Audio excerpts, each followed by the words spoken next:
오늘 함께 나눌 말씀의 제목은요, 지옥 가는 거짓말입니다. 지옥 가는 거짓말. 거짓말 한다고 지옥 가겠습니까? 라는 생각을 하는데요. 우리가 말씀을 한번 보겠습니다. 요한계시록 21장 8절입니다. 요한계시록 21장 8절. 요한계시록 21장 8절입니다. 8절 받들어 있습니다. 그러나 두려워하는 자들과 믿지 아니하는 자들과 흉악한 자들과 살인자들과 음행하는 자들과 점술가들과 우상 숭배자들과 거짓말하는 모든 자들은 불과 유황으로 타는 못에 던져지리니 이것이 둘째 사망이라.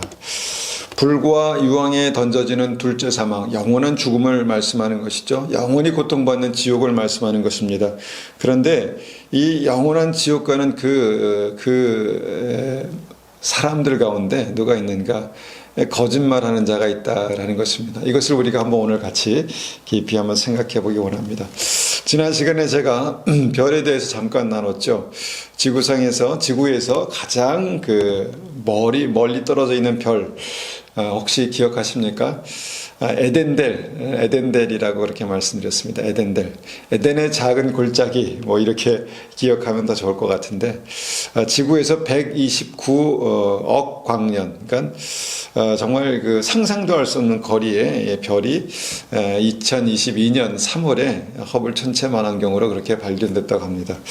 오늘은 또 한번 우리가 별에 대해서 한번 생각해 보기 원하는데, 우리가 이번에는 우리의 육안으로 직접 확인해 볼 수 있는 별 무엇이 있습니까? 누구나 다 알 법 같은 알만한 그런 별, 북극성입니다. 영어로는 폴라리스라고 그렇게 부르죠. 이전에 바다를 항해하는 그런 사람들이나 또 사막을 여행하는 사람들이 그 별을 보고 어떤 방향을 정했다고 합니다. 아마 동방 박사들도 아기 예수님을 찾는데 별의 인도함을 받았지만 그 방향을 정할 때 내가 북서쪽으로 가고 있구나, 이렇게 방향을 이제 알 때 이 북극성을 보지 않았을까 생각됩니다. 그럼 북극성을 어떻게 찾을 수 있습니까? 북두칠성, 우리가 알고 있는 북두칠성과 카시오페이아 자리 중앙에 있습니다. 그 국자 모양의 국자 끝에 거리를 5배 이렇게 국자 쪽으로 가면은 아주 밝게 빛나는 별이 있는데 그것이 북극성입니다. 이 북극성은요, 우리의 눈으로 직접 확인할 수 있습니다. 그러니까 좀 더 가깝고 실제적인 어떤 경험이 되지 않을까 생각하는데, 여러분, 우리의 눈으로 볼 수 있기 때문에 이 별이 굉장히 가깝게 느껴지는데, 여러분, 이 별도 거리가 만만치 않습니다. 434광년, 그러니까 빛의 속도로 달려갔을 때 434광년, 434년이 걸린다는 것입니다. 제가 이 설교를 전하기 위해서 어젯밤에 다시 한번 북극성을 한번 확인했는데 아주 잘 있더라고요. 별을 보면서 다시 한번 생각합니다. 무엇인가 하면요, 제가 어제 본 북극성은 어제의 별이 아니다, 어제의 모습이 아니다 라는 것입니다. 아마 오늘 봐도 그 별은 오늘의 모습이 아닐 것입니다. 최소한도 무엇입니까? 434년 전, 434년 전의 모습이다라는 것입니다. 가만히 우리의 역사 속에서 434년 전이 언제인가 따져봤더니요, 1589년 조선의 정여립 영모 사건이라고, 영모인지 혁명인지 그렇게 역사는 아직도 약간 좀 좀 분분하지만 어떤 영모 사건이 있었던 그때의 별이다라는 것입니다. 그 별을요, 죄송합니다, 1589년 그때의 별을 우리가 지금 보고 있다라는 것입니다. 여러분, 약간 좀 전율이 느껴지지 않으십니까? 북극성을 보면서 여러분, 저 별이 434년 전의 별이구나 라고 생각하시는 분은 아마 한 분도 없을 것 같습니다. 너무 자연스럽게 우리는 이 별이 실제 지금 북극성의 모습이다 라고 그렇게 자연스럽게 속고 있었다는 것입니다. 여러분 모르셨죠? 속고 있었습니다. 우리가 빛으로 거리를 측정할 수 있다는 그 진리를 발견하기 전까지는요, 아주 완전히 속고 있었습니다. 완전히 그 별이, 지금 내가 보고 있는 별이 현재의 별이라고 생각했다는 것입니다. 무슨 말씀인가 하면요, 우리도 모르는 사이에 우리는 완전히 속고 있는 어떤 중요한 사실들, 그것들이 있다라는 것입니다. 정확한 진리를 깨닫기 전까지는요. 여러분, 가청주파수라는 말을 아시죠? 가청주파수. 우리의 눈뿐 아니라 우리 귀도 속고 있습니다. 가청주파수. 20Hz에서 2만 Hz까지 대역을 우리는 가청주파수다. 우리가 귀로 들을 수 있는 어떤 그런 소리다. 이렇게 이제 말합니다. 제가 이 주파수도요, 한번 실제 이 소리를 켜서 테스트할 수 있는 그게 있더라고요. 그래서 제가 실제 테스트 해보니까요, 12,500Hz까지는 제가 들을 수 있습니다. 그런데 그 이상의 소리는 제가 들을 수 없더라고요. 그러니까 소리가 굉장히 세게 나오는데도 불구하고 볼륨을 최대로 켜서 듣는데도 불구하고 조용하더라고요. 제가 들을 수 없는 것입니다. 소리가 나지 않는 것이 아니라 제가 들을 수 없는 것이죠. 그러니까 귀가 육체의 한계 때문에 지금은 조용하다라고 그렇게 속고 있는 거죠. 그런데 이 속기 쉬운 것이 우리 육체뿐 아닙니다. 우리의 지식, 정서, 의지도 속을 수 있다라는 것입니다. 자세히 얘기하지는 않겠지만 굉장히 중요하죠. 방송과 미디어를 통해서 우리가 보고 듣는 것을 통해서 우리의 정서가, 우리의 지식이, 우리의 의지가 속을 수 있다라는 것을 우리는 분명히 생각해야 합니다. 여기에서 우리의 이런 속을 수 있는 연약함을 노리는 마귀의 역사가 있다라는 것입니다. 오늘 그래서 우리가 생각해 보기 원하는 것이 바로 이런 거짓말입니다. 우리가 쉽게 속을 수 있는, 특별히 우리의 영혼을 속이는 거짓말, 우리의 지정의를 속이는 거짓말입니다. 오늘 그래서 말씀을 통해서 생각해 보기 원하는 것은요, 그 거짓말 때문에 우리가 속는다, 단순히 속는다에서 끝나는 것이 아니라 그 거짓말 때문에 지옥 간다, 이렇게 좀 심각하게 우리가 생각해 봅니다. 거짓말 때문에 지옥 갈까요? 한번 보겠습니다. 다시 한번 말씀을 읽어보겠습니다. 요한계시록 21장 8절 다시 한번 읽습니다. 그러나 두려워하는 자들과 믿지 아니하는 자들과 흉악한 자들과 살인자들과 음행하는 자들과 점술가들과 우상 숭배자들과 거짓말하는 모든 자들은 불과 유황으로 타는 못에 던져지리니 이것이 둘째 사망이라. 우리는 성경을 읽으면서요, 이해할 수 없는 것은 그냥 무시해버립니다. 거짓말하는 자가 지옥 간다는 게 이게 이게 말이 되나 이렇게 생각할 수 있다는 것이죠. 살인자가 지옥 가는 건 그럴 수 있다고 하지만 거짓말하는 자가 지옥 간다는 것은 너무 좀 심각한 것이 아닌가, 좀 심한 것이 아닌가, 이렇게 이제 생각할 수 있다는 것이죠. 저는 어렸을 때 이 말씀을 좀 읽으면서 너무하지 않나 이런 생각을 했습니다. 여러분은 어떻게 생각하십니까? 그렇게 생각하십니까? 아니면 이 말씀을 이해하고 계십니까? 거짓말하는 자가 지옥불에 던져진다, 이 말씀은요, 좀 무겁지만 중요한 내용입니다. 굉장히 중요한 내용입니다. 왜냐하면 우리가 가볍게 여기는 것 때문에 지옥 간다는 것입니다. 우리가 쉽게 생각하는 것 때문에 지옥 간다는 것입니다. 그러면 지옥 가는 거짓말이 어떤 것일까? 우리가 한번 생각해 볼 필요가 있죠. 지옥 가는 거짓말이 얼마나 심각하길래 지옥불에 던져질까? 성경 본문의 이 거짓말이라는 이 헬라어 본문 단어를 우리가 볼 필요가 있는데요. 이 거짓말이라는 헬라어 단어는요, 피우데스라는 그런 단어입니다. 그 의미는요, corrupter of the truth of God. 그래서 하나님의 진리를 왜곡하고 변질시키는 거짓말, 이렇게 이제 진리를 왜곡하고 변질시키는 거짓말, 이렇게 이제 우리가 이해할 수 있다는 것이죠. 여러분, 이런 거짓말은 반드시 지옥 간다라는 것이 성경의 말씀입니다. 이런 거짓말을 하는 자들은 지옥 가고요. 이 거짓말 하는 자들을 지옥에 보내시는 이유가 뭐냐면 이 거짓말이 또 다른 사람을 변질되고 왜곡된 진리로 인도하고 또 지옥 가게 할 수 있다라는 것 때문에 이것이 심각한 형벌을 받는 것입니다. 여러분, 이 지옥 가게 하는 진리에 대한 거짓말, 우리가 쉽게 속을 수 있는 이 진리를 속이는 어떤 그 거짓말, 어떤 것들이 있을까? 우리가 한 3가지만 한번 살펴보기 원합니다. 첫 번째 진리에 대한 거짓말은요, 사랑에 관한 거짓말입니다. 사랑에 대한 거짓말입니다. 하나님은 사랑이십니다. 진리입니다. 그렇죠? 분명한 진리입니다. 그런데 이 사랑에 대한, 하나님의 사랑에 대한 이 진리도 왜곡될 수 있다, 거짓말이 될 수 있다라는 것입니다. 하나님은 사랑으로 우리를 용납하시고 용서하시고 생명을 주시기까지 사랑하셨습니다. 그런데 그 하나님의 사랑이 어떻게 왜곡될 수 있다는 것입니까? 어떻게 왜곡되었는지는 그 열매를 보면서 알 수 있다라는 것입니다.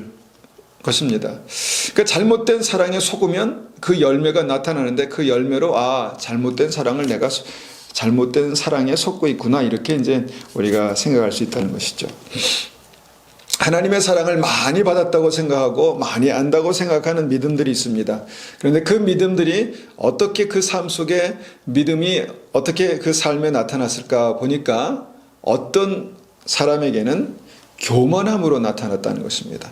아주 이기적인 믿음으로 나타났다는 것입니다. 그러니까 성숙한 믿음, 성경이 말씀하는 성숙한 믿음에서 좀 먼 그런 믿음의 열매로 나타났다라는 것입니다.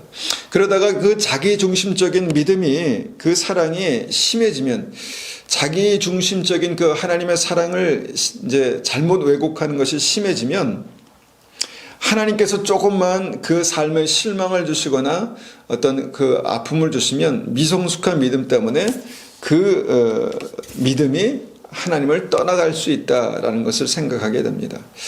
그러니까 실망이 좀 극대화됐을 때 생명이신 예수님을 쉽게 떠나갈 수 있게 된다는 것입니다. 하나님이 사랑이시라며 왜 나에게 이런 일들을 허락하시는 것입니까? 하고 이제 믿음에서 떠나는 것입니다. 그리고 급기야는 나중에 혹시나 스스로 하나님, 생명이신 하나님을 버릴 수도 있다, 믿음을 포기할 수도 있다라는 생각을 하게 됩니다. 그러니까 사랑이 사람을 망가뜨리는 경우를 영어로 스포일된다 이런 말을 합니다. 그러니까 넘치는 사랑을 받는데, 넘치는 관심을 받는데 점점 더 자기밖에 모르는 어린 아이의 어떤 응석바지의 모습이 되어간다는 것이죠. 그러니까 하나님의 사랑을 받으면 성숙해지고 예수님을 닮아야 하는데, 하나님의 사랑을 받으면 받을수록 이상하게 예수님과 멀어지는 어떤 그런 응석바지, 철없는 그런 어린아이의 신앙에 머물 수 있다라는 것입니다. 여러분, 사랑을 받을수록 교만해질 수 있습니까? 스포일되면 그럴 수 있습니다. 사랑을 받을수록 교만해지면요, 여러분, 그게 심각한 문제가 될 수 있다는 것입니다. 여러분, 하나님의 사랑을 받은 사람이 정상적으로 그 믿음 안에서 자라게 되면요, 모든 것이 하나님 중심이 됩니다. 예수님이 나의 구주가 되시는 것이 믿음이기 때문에 그렇습니다. 그런데 하나님의 사랑을 받으면 받을수록 그 믿음이 자기 중심적이 된다? 이것은 잘못된 하나님의 사랑을 잘못 이해하고 있다는 것입니다. 하나님의 사랑의 진리를 왜곡하고 그 왜곡된 진리를 내가 받은 것이죠. 여러분, 이 시대의 신앙의 어떤 단면이라고 믿습니다. 예수님이 철저하게 내 삶의 주인이 아니라 나는 내 삶의 여전히 주인인데 주님은 나의 구주라고 그렇게 입으로만 고백하는 것이죠. 여러분, 하나님의 사랑에 대한 잘못된 이해로 병든 신앙입니다. 병든 신앙. 하나님의 사랑은 균형 잡힌 완전한 신앙이죠. 완전한 사랑을 받으면 그는 반드시 예수님의 형상을 담게 됩니다. 그래서 하나님은요, 이런 불균형한 신앙을 바로 잡으시기 위해서 하나님의 사랑의 균형을 맞추십니다. 어떻게 맞추십니까? 그 사랑을 온전히 이루시기 위해서 우리에게 고난을 주십니다. 고난을 주십니다. 여러분, 사랑과 함께 무엇을 가르쳐 주기 원하시는데 그것이 무엇일까요? 그것이 무엇입니까? 바로 하나님을 경외하는 믿음입니다. 경외하는 마음입니다. 하나님을 사랑하는 아브라함에게 갑자기 어느 하루는 그 아들 이삭의 생명을 달라고 그렇게 말씀하셨습니다. 여러분, 이것이 하나님께서 사랑하시는 사랑이 맞습니까? 참 믿기 어렵습니다. 하나님께서 사랑하시는데 가장 소중한 이삭을 달라니요, 말도 안 되는 것이죠. 그런데 아브라함이 사랑하는 하나님의 말씀에 순종합니다. 그리고 사랑하는 하나님 앞에 그 말씀을 붙들고 순종할 때 무엇을 배웠습니까? 바로 두려움을 배웠습니다. 아브라함이 이삭을 번제로 드릴 때 하나님께서 그에게 말씀하셨죠. 내가 이제야 내가 하나님을 두려워하는 줄 알겠다. 이 두려움, 하나님을 경외하는 줄 알겠다. 이 경외함, 이 단어가 바로 fear God, 두려움이라는 거 여러분 알고 계시죠? 그래서 두려움 없는 사랑은요, 그 믿음을 망가뜨리기 때문에 주님께서는 그 믿음의 두려움을 각인시켜 주셨다는 것입니다. 두려움을 함께 해주셨다는 것입니다. 여러분, 두려움 없는 사랑이 그 믿음을 망가뜨린다. 이것을 우리가 어느 곳에서 찾을 수 있을까요? 솔로몬이 그 좋은 예라고 봅니다. 솔로몬은 하나님을 잘 믿었습니다. 처음에는 그랬습니다. 그래서 솔로몬에게 하나님이 놀라운 축복을 허락하셨습니다. 넘치는 사랑에 항상 그 삶이 넘쳐났습니다. 그런데 그 사랑에 항상 자기가 왕이었습니다. 자기가 중심에 있었다는 것이죠. 그 사랑을 누리면서만 그냥 살다 보니까 사랑에서 두려움을 잃어버렸습니다. 그래서 어떻게 됐습니까? 하나님 중심이 되어야 되는 그 믿음의 우상을 들여오게 됐습니다. 우상을 섬기게 됐습니다. 여러분, 잘 믿었다가 경외하는 사랑, 두려워하는 사랑을 배우지 못해서 지옥 간 케이스가 바로 이 솔로몬의 경우입니다. 여러분, 하나님의 사랑이 실패했습니까? 하나님 사랑이 잘못됐습니까? 제대로 된 사랑을 배우지 못한 것입니다. 제대로 된 사랑에 무엇을 배우지 못했습니까? 바로 두려워하는 사랑을 배우지 못했다는 것입니다. 어떤 사람들은 말합니다. 하나님 사랑이신데 왜 고난을 주십니까? 왜 병을 주시고, 왜 결핍을 주시고, 왜 가난을 주십니까? 왜 아픔과 상처를 주십니까? 왜 그렇게 사랑하는 아브라함에게 독자의 생명, 그 이삭의 생명을 요구하십니까? 무리한 요구, 이게 하나님 사랑에 맞습니까?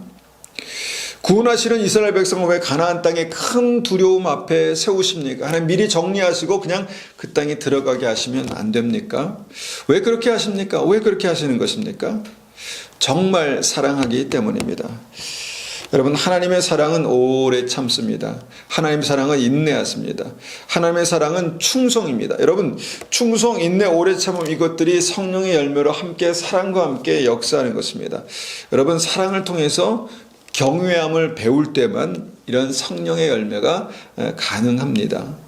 하나님을 두려워하기 때문에 우리 두려워하는 하나님 앞에서 우리가 오래 참고 인내하게 되는 것이죠. 여러분, 하나님을 사랑하지만 경외하는 믿음이 없으면 여러분 참아내기가 어렵습니다. 경외하는 믿음 때문에 충성하는 것입니다. 여러분, 두려움을 통해서 하나님의 사랑이 그렇게 완전하게 그렇게 만들어진다는 것입니다. 여러분, 이 두려움이 왜 필요할까요? 두려움은요, 우리 인간의 죄성, 우리 인간의 이기적인 한계를 보완하기 위해서 여러분, 이 두려움이 사랑에 필요하다라는 것입니다. 그래서 주님께서 이렇게 말씀하시죠. 누가복음 12장 5절에 제가 이 말씀을 그냥 읽겠습니다. 누가복음 12장 5절입니다. 마땅히 두려워할 자를 내가 너희에게 보이리니 곧 죽인 후에 또한 지옥에 던져놓을 권세 있는 그를 두려워하라. 내가 참으로 너에게 이르노니 그를 두려워하라. 생명을 주시기까지 우리를 사랑하신 주님께서 하나님을 두려워하라 이렇게 말씀하시죠. 그를 두려워하라 이렇게 반복해서 말씀하십니다. 로마서 11장 20절에도 말씀하십니다. 옳도다 그들은 믿지 아니함으로 꺾이고 너는 믿음으로 섰느니라. 믿음으로 이미 선 사람에게 높은 마음을 품지 말고 도리어 두려워하라 말씀하십니다. 믿음으로 이미 섰는데 왜 두려워해야 합니까? 주님께서는 그 이유에 대해서 자세히 설명하시지 않고 높은 데 마음을 두지 말고 겸손하게 낮아져서 두려워하라라고 말씀하십니다. 두려워함으로 우리가 겸손해질 수 있습니다. 여러분, 성경에 두 가지 두려움이 있는 것 여러분 분명히 아시죠? 아셔야 합니다. 그러니까 세상을 두려워하는 믿음, 여기서 부정적인 두려움이죠. 그러니까 두려워하지 말라라고 하는 그 부분에 대한 두려움, 첫 번째 두려움입니다. 두 번째는요, 하나님을 두려워하는 긍정적인 두려움입니다. 주님께서 두려워하라, 두려워하라. 지옥에 넣을 수 있는 하나님을 두려워하라 이렇게 말씀합니다. 긍정적인 두려움이죠. 그런데 하나님을 두려워하는 긍정적인 두려움이 없으면 어떻게 됩니까? 없으면 하나님의 사랑이 처음에는 뭔가 역사하는 것 같지만 그 사랑으로 믿음이 서는 것 같지만 결정적인 순간에 솔로몬처럼 자기중심적인 신앙에서 무너질 수 있다는 것입니다. 이스라엘 백성처럼 가나안 땅 앞에서 무너져 버릴 수 있다는 것입니다. 우리가 두려움이 없는 사랑에 익숙해지면요, 그 인생에 고난과 어려움이 생길 때, 그 인생이 안일함에 빠질 때 하나님을 떠나갑니다. 하나님을 떠나갑니다. 뒤집어서 이해하면 우리를 사랑하신 하나님은요, 우리의 삶 속에 사랑하시는데도 불구하고 사랑하심에도 우리에게 두려워하는 믿음을 가르쳐 주십니다. 나를 사랑하신 하나님은 무슨 수를 써서라도 우리의 삶에 그 두려움을 가르쳐 주시기 원하십니다. 왜요? 나를 완전한 사랑으로 구원하시기 위해서입니다. 그런데 어떤 사람들이 이 사랑의 진리에 너무 쉽게 속습니다. 이런 말씀, 특별히 이런 말씀에 속죠. 사랑 안에 두려움이 없고 온전한 사랑이 두려움을 내어쫓나니 두려움에는 형벌이 있음이라. 두려워하는 자는 사랑 안에서 온전히 이루지 못하였느니라. 요한복음 4장 18절 말씀입니다. 사랑 안에 두려움이 없고 온전한 사랑이 두려움을 내어쫓는다. 두려움은 뭔가 불필요한 것이다. 이런 의미의 말씀입니다. 여기서 말씀하시는 이 두려움은 불필요한 것입니다. 무슨 두려움입니까? 세상을 두려워하는 그런 두려움입니다. 세상을 두려워하는, 정말 믿음을 대적하는, 믿음을 방해하는, 믿음을 짓누르는 그 세상에 대한 두려움을 주님께서 내어쫓는다. 하나님을 사랑하는 사랑은 내어쫓는다. 이렇게 말씀하시죠. 그런데 이것을 잘못 이해하고 잘못 가르치다 보면요, 모든 두려움이 다 불필요한 것이다. 이렇게 우리가 속을 수 있다라는 것이죠. 두려움에는 형벌이 있다. 두려움은 그 형벌을 주기 때문에 두려움을 우리가 가져서는 안 된다. 이렇게 이제 이해하는 것이죠. 그런데 분명한 것은 그 대상이 세상이다라는 것입니다. 하나님이 아니라는 것입니다. 여러분, 하나님을 두려워하는 믿음이 우리에게 있어야 합니다. 그 두려움은 굉장히 필요하고 긍정적인 것입니다. 그렇게 사랑의 진리에 대해서 우리가 속을 때요, 그 믿음은 절대로 하나님을 경외하는 것을 배우지 못합니다. 하나님을 두려워하는 것을 배우지 못합니다.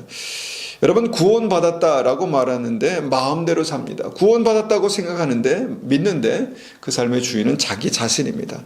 왜곡된 사랑의 진리에 너무 확신하고 거기에 머물렀기 때문입니다. 그래서 완전한 하나님의 사랑은 반드시 하나님을 경외하는 사랑입니다. 하나님을 사랑하는 여러분, 하나님을 두려워하는 믿음을 함께 배우시기를 축원합니다. 그래서 하나님은 사랑하시는 이에게 고난을 주시는 것입니다. 하나님은 사랑하시는 이에게 때로는 아픔을 주시는 것입니다. 때로는 환난을 주시는 것입니다. 왜냐면요, 주님께서 하나님을 경외하는 믿음, 두려워하는 믿음을 가르쳐 주시기 원하시기 때문입니다. 놀라운 비밀 한 가지 더 말씀드리면요, 우리가 그 상황에서 두려움을 배우면, 하나님을 경외하는 믿음을 배우면요, 그 고난과 아픔과 환난이 끝납니다. 우리가 하나님 앞에서 두려움을 배우는 것은 굉장히 중요하다는 것이죠. 아브라함에게 내가 하나님을 두려워하는 줄 알겠다 말씀하신 이유입니다. 주님, 그런 믿음을 갖기를 원합니다. 그런 은혜를 갖기를 원합니다. 이렇게 우리가 기도하기를 원합니다. 두 번째, 우리를 속이는, 우리 믿음을 망가뜨리고 속이는 거짓말. 그 거짓말은요, 거짓 평화에 대한 어떤 진리입니다. 거짓 평화. 사람들이 하나님의 평화에 대해서 왜곡된 진리를 들으면 병들 수 있습니다. 평화는요, 굉장히 중요한 덕목입니다. 예수님의 닉네임입니다. 주님은 평강의 왕이라고 그렇게 그렇게 소개되고 있습니다. 주님은 평강, 평화의 왕이십니다. 주는 평화시고 막힌담을 허시는 분이십니다. 평화는 주님의 역사이고 평화는 주님의 일하시는 방법입니다. 그런데 이 평화도 우리를 속이는 그런 거짓 평화가 있다라고 우리가 이해할 수 있습니다. 성경이 말씀하시는 분명한 예가 또 솔로몬의 경우입니다. 솔로몬은 정말 일생 동안 태평성대를 누렸던 왕입니다. 솔로몬은 평화를 사랑했고요, 평화를 추구했습니다. 평강의 하나님, 평화의 하나님을 잘 알았기 때문이라고 믿습니다. 그런데 문제가 생겼습니다. 그 평화를 이루어가는 과정에서 좀 무리수를 두었습니다. 당장 평화를 위해서 해결해야 될 문제들을 피해갔습니다. 그것을 덮어버렸습니다. 평화를 위해 좋은 게 좋은 거라고 그렇게 생각했습니다. 솔로몬이 그런 평화를 추구하기 위해서 어떻게 했습니까? 그들의 아내들이 가지고 온 우상을 용납했습니다. 그 평화도 하나님께서 지켜주셔야 하는데 그 평화를 유지하기 위해서 그 이방인의 아내를 데려와서 정략 결혼을 하고 그들의 우상을 데려와서 함께 섬기게 했습니다. 평화를 위해서요. 평화를 위해서. 여러분, 그 평화가 어떻게 됐습니까? 그 평화가 솔로몬을 망가뜨렸습니다. 온 나라의 우상을 가득 채웠습니다. 말년에 특별히 솔로몬이 나이 들어서 말년에는요 그 우상을 따랐다 이렇게 말하고 있습니다. 지옥 간 것입니다. 여러분, 잘못된 평화는요, 잘못된 평강은 지옥 갈 수 있습니다. 기독교가 추구하는 평화는요 무조건 좋은 게 좋은 거지 이것이 아닙니다. 당장 평화가 아니라 할지라도 갈등이 생기고 문제가 정말 터질지라도 여러분, 아닌 것은 아니라고 말하는 것이 그것이 진리입니다. 여러분, 같은 성과 결혼 관계를 맺는 것이 성경은 분명히 죄다 이렇게 말하고 있습니다. 분명히 그들은 사랑해야 합니다. 구원할 필요가 있습니다. 그래서 그들을 진정으로 사랑하려면 죄가 무엇인지에 대해서 말해주어야 합니다. 근데 일시적인 화평을 위해서 그것도 괜찮아 라는 그런 거짓말들이 퍼져나가기 시작하고 많은 교단이 그런 거짓말을 수용했습니다. 이것이 하나님의 평화라고 합니다. 화평이라고 합니다. 모두 다 우리가 이 말을 많은 사람들이 믿기 시작했습니다. 여러분, 만일 우리 아이들이 마약에 빠져 있다면 내 아이들을 사랑하기 위해서 여러분 일시적인 평화를 선택하시겠습니까? 내 아이가 원하니까, 반대하면 다툼이 생기니까 그래 괜찮아 그럴 수도 있지라고 그렇게 말하시겠습니까? 지나가는 아저씨라면 그렇게 말할 수 있겠죠. 그러나 진짜 내 자식을 사랑하는 부모라면 일시적인 평화 대신에 여러분 반대와 갈등이 있더라도 부딪힐 것입니다. 그러지 않겠습니까? 우리가 타 종교를 믿는 이들도 사랑할 필요가 있습니다. 그들도 구원받아야 할 불쌍한 영혼들입니다. 그러나 그들을 진정으로 사랑한다면 오직 구원이 예수 그리스도께만 있음을 그들에게 선포해야 되지 않겠습니까? 오직 예수로만 영생의 길을 갈 수 있다고 그들에게 말해줘야 하지 않겠습니까? 그런데 이 시대 많은 기독교가 일시적인 평화를 위해서 침묵합니다. 그들과 화평하기 위해서, 평화하기 위해서 모든 종교에 구원이 있다라고 말하기도 합니다. 일시적인 평화를 위해서 믿음을 타협하는 것입니다. 이것은 평화가 아니라 그들을 죽이는 것입니다. 같이 죽는 것입니다. 여러분, 목사도 절에 가서 설교를 하니까 참 좋아 보입니다. 또 중도 교회에서 설교를 하니까 뭔가 평화 같죠? 그런데 앞장서서 지옥 가게 하는 것입니다. 그들에게 구원의 기회를 빼앗는 것입니다. 그들도 죽이고 결국 나도 죽는 것입니다. 여러분, 종교통합운동이 그것이죠. WCC나 WEA라고 우리가 알고 있는 이 배교의 역사가 우리의 삶 가운데, 우리의 정말 기독교 신앙 가운데 들어왔습니다. 여러분, 내 교회만 아니면 된다고, 나만 아니면 된다고 슬쩍 빠져나올 일이 아니라 목소리를 높여야 합니다. 이것이 죄고 이것이 잘못된 것입니다. 교회가 여기에서 돌이켜야 합니다라고 목소리를 높여야 되겠죠. 이전에 로마 콘스탄틴 때 기독교가 국교로 정해졌습니다. 그러면서 어떤 일들이 있었습니까? 그 이전부터 바벨론 때부터 다수가 믿었던 어떤 토속 신앙이 있었습니다. 우상 신앙이 있었죠. 담무스와 그의 어머니 이지스를 믿는 그런 믿음이 있었습니다. 이 믿음을 포용하기 위해서, 이 다수를 포용하기 위해서 어떻게 했습니까? 기독교를 비슷하게 그렇게 포장했습니다. 그래서 마리아와 예수의 형상이 카톨릭 교회에 생겨나게 된 것이죠. 이것이 예수를 안고 있는 마리아의 형상입니다. 거기까지는 그럴 수 있다고 봅니다. 성경에서 충분히 상상할 수 있는 그런 장면이기 때문입니다. 그러나 성경 어디에도 마리아의 신성을 말하지 않습니다. 마리아의 신성은 성경 어디에도 찾기 어려운 단어입니다. 마리아는 좋은 사람, 의인입니다. 그러나 하나님과 우리를 이어주는 유일한 중보자, 그런 중보자는 아닙니다. 그럼에도 불구하고 교회에 마리아의 형상을 만들어서 섬기는 것은 아주 위험한 일입니다. 기도할 때마다 마리아의 이름으로 아멘, 이것은 아주 위험한 것입니다. 여러분 기도할 때 주여 삼창처럼 성모님의 삼창, 성목님의 삼창, 이것을 들어보셨습니까? 이런 것도 있더라고요. 한참 잘못 가는 위험한 신앙이다라는 것이죠. 그러니까 서로 다른 종교가 되어가는 것입니다. 여러분 일시적인 평화를 추구하기 위해서 교회에 진리가 아닌 것을 들여오면 여러분 이렇게 잘못된 진리로 변질될 수 있다는 것입니다. 여러분 어머니의 매가 사랑이라고 믿어지기까지는요 어느 정도의 성숙함이 필요합니다.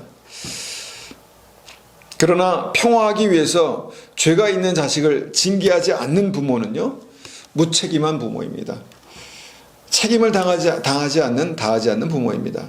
문제가 심각해도 화평하기 위해서 문제를 덮는 것은 믿음이 아니라는 것입니다. 아닌 것은 아니라고 말해야 하는 것입니다.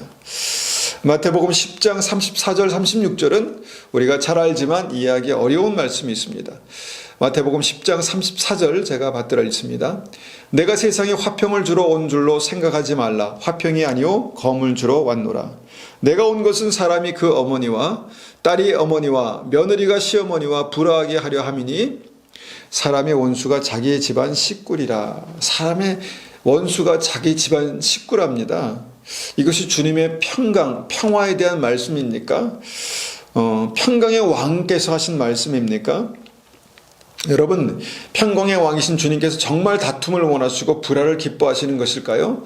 아니죠. 아닙니다. 그런데 이렇게까지 역설적으로 말씀하신 이유가 무엇일까요? 완전한 평화를 이루기 위해서는 영적인 싸움이 있다라는 것을 강조하시기 위한 것입니다. 사랑하는 가족이지만 진리를 생명처럼 붙드는 그런 가족과 진리를 거스려서 고집스럽게 그렇게 정말 하나님을 대적하는 가족이 함께 만나면 다툼이 생긴다. 싸움이 생긴다. 이 말씀을 하는 것입니다. 여러분 완전한 평화가 오기 위해서는 영적인 싸움과 승리가 있어야 합니다. 이것이 많은 사람들이 평강의 하나님을 오해하는 부분입니다. 이것을 스킵하기 원합니다. 마지막으로 가장 중요한 부분 그 한 가지가 무엇입니까? 바로 구원받는 믿음에 관한 거짓말입니다. 많은 사람들이 여기에도 진리가 아닌 것에 많이들 속고 있다라고 믿습니다.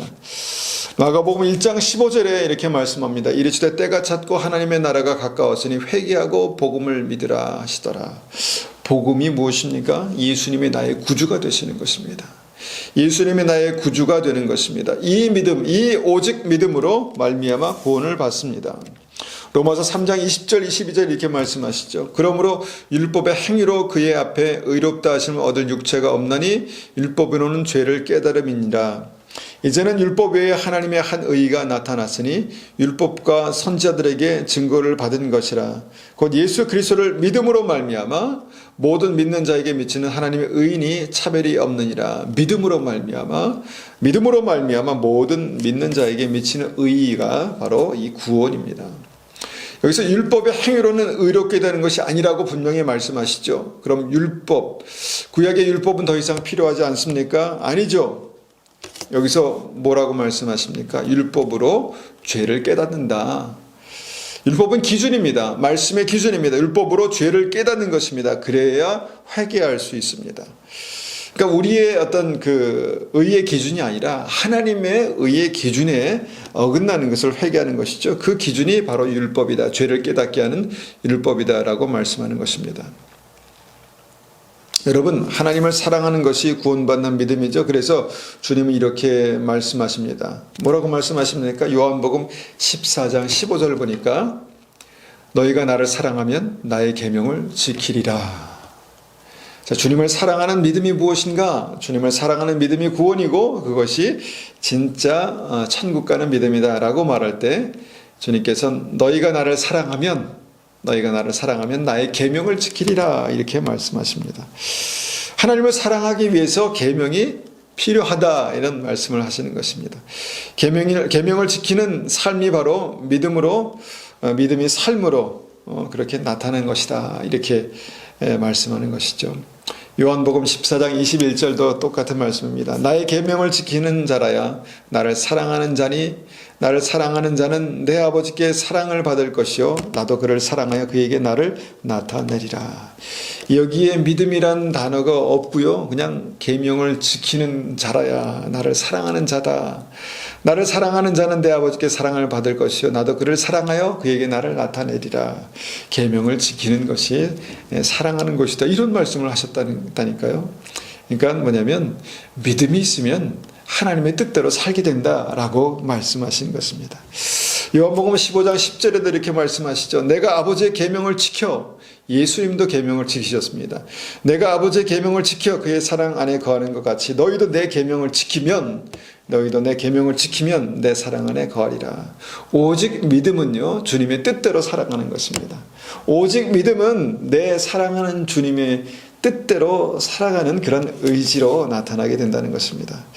여러분, 지켜야 할 계명이 있어야, 지켜야 할 하나님의 말씀이 있어야 하나님을 사랑할 수 있다라는 말씀을 하시는 것입니다.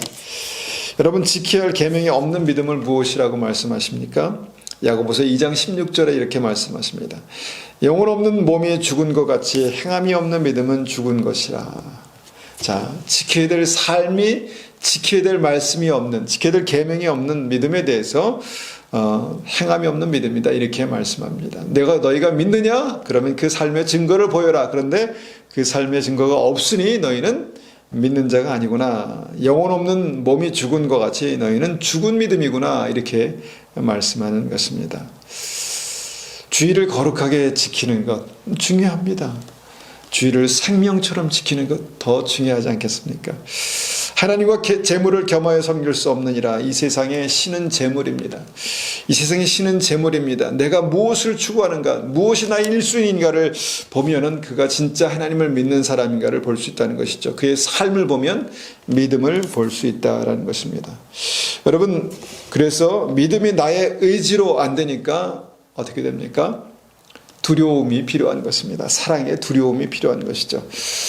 여러분, 어떤 분들은요, 이 말씀을 굉장히 소홀히 여기면서 행함을 말하는 것은 율법적인 믿음이다 이렇게 경멸하기 시작합니다. 그렇게 가르치기 시작합니다. 그리고 한국 교회에 그것이 많이 퍼져 있습니다. 그래서 행함이 없는 믿음은 죽은 믿음이다 말하면 심하면 이단이라고까지 그렇게 말합니다. 그런데 여러분, 죽은 믿음이 구원받습니까? 죽은 믿음은 구원받지 못합니다. 죽은 믿음이 있습니까? 있습니다. 믿지만 삶의 믿음의 증거가 나타나지 않는 믿음은 죽은 믿음입니다. 속고 있는 것입니다. 우리의 육체의 한계 때문에 보는 것과 듣는 것에서 속습니다. 그것을 넘어서 우리의 지정의 생각과 우리의 믿음도 섞을 수 있다라는 것입니다. 여러분, 생명을 얻는 믿음에 정말 마귀의 속임이 분명히 있습니다. 특별히 진리를 속이는 심각한 거짓말들이 있습니다. 여러분, 이것을 우리가 다시 온전한 진리로 회복하고 이 속임에서 벗어나야 합니다. 말씀을 정리합니다. 사랑에는 반드시 두려움이 있어야 합니다. 평화에는요, 영적인 싸움과 승리가 있어야 합니다. 구원받는 믿음은요, 그 살아있는 믿음의 증거인 행함이 있어야 합니다. 행함으로 구원받는 것은 아니지만 행함이 바로 회개의 증거가 되고 구원의 증거, 믿음의 증거가 되는 것입니다. 여러분, 속지 마십시오. 말씀으로 내 마음을 지키고 내 생각을 지키고 내 의지를 지키십시오. 내 삶에 무너진 그 진리를 날마다 바로 세우시고 온전히 주님 앞에 믿음으로 나아가시는 그런 은혜가 우리 한 분 한 분에게 있으시기를 축원합니다. 우리가 이 말씀으로 한번 같이 기도하겠습니다.